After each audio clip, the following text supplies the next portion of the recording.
तो हमारे पार्टनर के चले जाने पे सबसे पहले तो जो स्टेज आती है उसको हम बोलते हैं शॉक लग जाना या डिनायल होना, और हम इस चीज़ को मान नहीं पाते तो हम अपने आप को बहाने देते हैं या अपने आप को समझाने की कोशिश करते हैं कि ऐसा नहीं है। सोशल मीडिया एक बहुत अच्छा माध्यम है, कंट्रोल में ना इस्तेमाल करें या एक्सेसिवली उसका इस्तेमाल करें तो वो हमारे मानसिक स्वास्थ्य के लिए काफ़ी हानिकारक होता है। नमस्कार, मैं रिया सिंह, आप देख रहे हैं सुरागीलाल न्यूज़ चैनल। आज हम मौजूद हैं हाईटेक हॉस्पिटल में और साइकेट्रिस्ट के प्रसिद्ध डॉक्टर सिद्धांत माथुर जी हमारे साथ मौजूद हैं। आज हम उनसे जानेंगे डिप्रेशन के बारे में, जो कि ब्रेकअप के बाद होता है। नमस्कार सर। नमस्ते रिया, बहुत बहुत स्वागत है आपका यहाँ पे। आज आपने बहुत अच्छा टॉपिक उठाया है, वो है कि कैसे हम उदास या बेचैन महसूस करते हैं जब हमारा कोई अपना हमें छोड़ के चला जाए या उनसे हमारा ब्रेकअप हो जाए। बताइए क्या सवाल है आपके?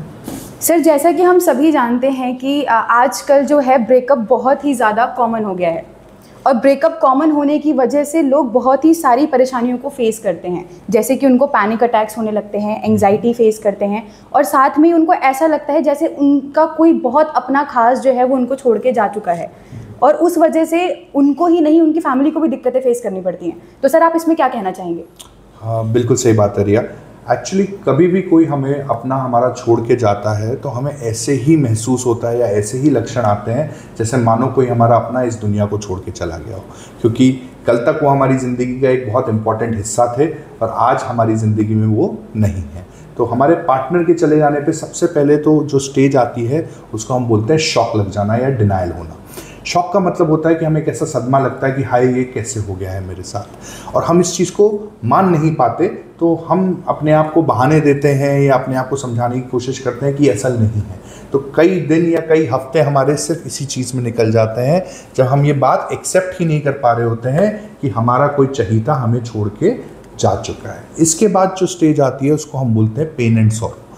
इस स्टेज में हमें अक्सर ऐसा लगता है कि बहुत बेचैनी हो रही है, बहुत याद आ रही है, और इस याद के कारण हम उदास महसूस कर रहे हैं, अपने किसी भी काम पे ध्यान नहीं लगा पा रहे, किसी से बात करने का मन नहीं करता, किसी से के साथ वक्त बिताने का मन नहीं करता, और एक अलग सा दर्द रहता है जिसके कारण हम कभी रोते हैं, कभी भगवान को कोसते हैं, कभी अपने हालात को कोसते हैं, किस्मत को कोसते हैं।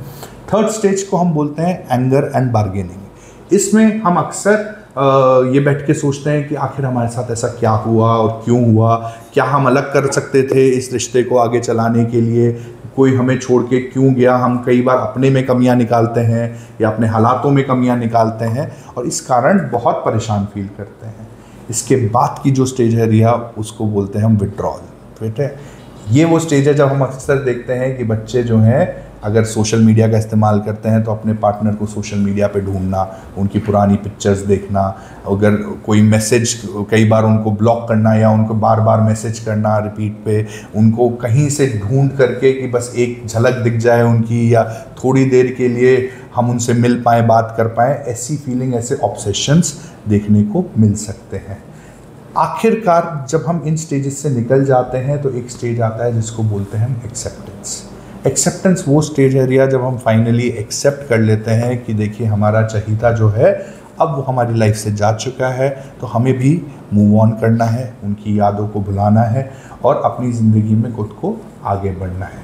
इसका मतलब ये नहीं है कि हम उनके लिए प्यार फील नहीं करते या हम उनके लिए अब जो फीलिंग्स हैं उनको दबा चुके हैं। इसका मतलब ये है कि हम समझ चुके हैं कि प्यार का मतलब ये नहीं होता कि किसी को पा ही लेना है।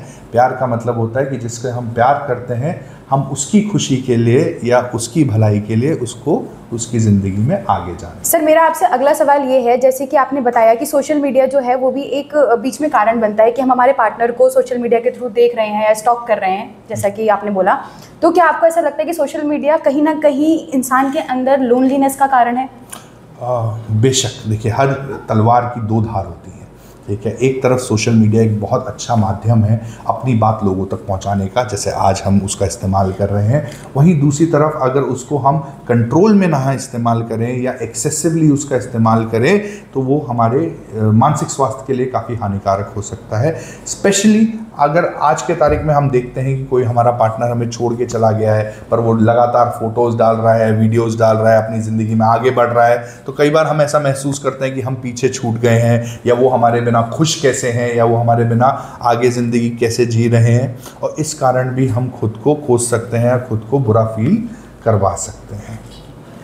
सर, जैसे कि मेरा अगला सवाल ये है, जो कि मैंने एक्चुअली लाइव एग्जांपल मैंने अपना देखा भी है सामने, और मैं इस पे आपसे क्वेश्चन करना चाहूँगी कि क्योंकि छोड़कर चले जाते हैं, जैसे कि ब्रेकअप हो जाता है, तो लोग जो हैं वो मेडिसिन्स इनटेक करना शुरू कर देते हैं क्योंकि उनको नींद नहीं आती, एंग्जाइटी फील करते हैं, तो वो बिना डॉक्टर की परमिशन के, बिना डॉक्टर से पूछे वो ऐसी मेडिसिन को कंज्यूम कर रहे हैं, और वो मेडिसिन जो हैं वो एक्चुअली मेडिकल स्टोर पर ईजिली अवेलेबल भी हैं, जबकि एक्चुअली नहीं होनी चाहिए।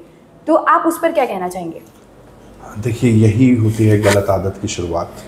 हर गलत आदत की शुरुआत कहीं ना कहीं आदमी को अपना दर्द छुपाने के लिए या उसको कम करने के लिए, अगर वो किसी भी नशीले पदार्थ का इस्तेमाल करने लग जाता है, तो उसी से हर गलत आदत की शुरुआत होती है। चाहे वो मेडिकल स्टोर पे जो अवैध तौर पे गोलियां अवेलेबल हैं उनकी बात करें, चाहे वो सिगरेट, बीड़ी, दारू या कोई भी प्रकार का नशा जैसे गांजा या और नशे हो गए, उनका इस्तेमाल करें हम अपने दर्द को कम करने के लिए या अपने आप को अच्छा महसूस कराने के लिए। असल तरीका जो होता है उसको हम रीबिल्डिंग बोलते हैं। रीबिल्डिंग का मतलब होता है हम वापस से अपने आप पे फोकस करना चालू करें और अपने आप में सुधार लाने की कोशिश करें, ताकि अगला जो भी हमारी ज़िंदगी में आए वो देख के कह सके कि देखिए कि क्या कमाल के पार्टनर हमें मिले हैं। तो असल तरीका यही है कि आप एक्सरसाइज करें, आप अपने आप को मेंटली मोर फिट बनाएं, आप अपने आप को मोर काइंड, मोर कंपैशनेट और ज़्यादा प्यार अपने अंदर लेकर के आइए। अपने अलावा अपने पार्टनर के बारे में सोचने पे काम करिए, ठीक है, और आने वाले पार्टनर के लिए अपने आप को तैयार करिए। इसको बोलते हैं रीबिल्डिंग। सर, जैसे कि आप भी देख रहे होंगे कि जो ये ब्रेकअप वगैरह हो रहे हैं उसकी वजह से बच्चे जो हैं वो अपना करियर ख़राब कर रहे हैं, क्योंकि 15-16 साल की उम्र से ही बच्चे जो हैं वो प्यार के चक्कर में पड़ जाते हैं और रिलेशनशिप में आ जाते हैं, और उसके बाद 2-3 साल का उनका रिलेशन चलता है, क्योंकि फ्यूचर कमिटमेंट तो नहीं मिल पाती बच्चों को। तो उस फ्यूचर कमिटमेंट को ना मिलने की वजह से और वो ब्रेकअप हो जाने की वजह से बच्चा अपना करियर ख़राब कर रहे हैं। आप उस पर क्या कहना चाहेंगे? देखिए, जज्बात की कोई उम्र नहीं होती। छोटे छोटे बच्चों की भी अपने जज्बात होते हैं, अपनी फीलिंग्स होती हैं। खास करके जब प्यूबर्टी के बाद हम बात करते हैं, जो 12-13 साल की उम्र होती है, उसके बाद वो जज्बात अपनी पीक पे होते हैं। तो किसी के भी प्रति आकर्षण महसूस करना ये बहुत ही नेचुरल चीज़ है, ठीक है, इसमें कोई भी अननेचुरल बात नहीं है। ये पहले भी हुआ करता था और ये आज के ज़माने में भी होता है। फ़र्क इतना है कि पहले वो संसाधन मौजूद नहीं थे समाज में कि जिन कारण बच्चे आपस में मिल सकें, या जिसको आजकल हम बोलते हैं डेट पे जा सकें, साथ में घूम फिर सकें।